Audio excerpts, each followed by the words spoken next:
første gangen jeg las et dikt, så det var mor mi, når jeg var liten, da hun sang den nærmest framfor meg når jeg lå i vogga, da. Og det gikk sånn, du skal ikke sove vekke deg natt, for nå skal jeg holde deg vaken.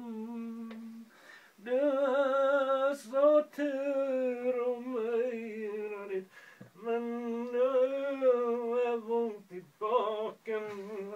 Nå skal du holde deg oppe, Gud, og ta en sup av ølet mitt.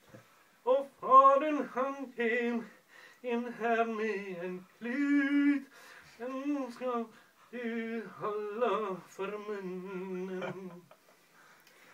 Det var det. Bravo. Takk for i kveld.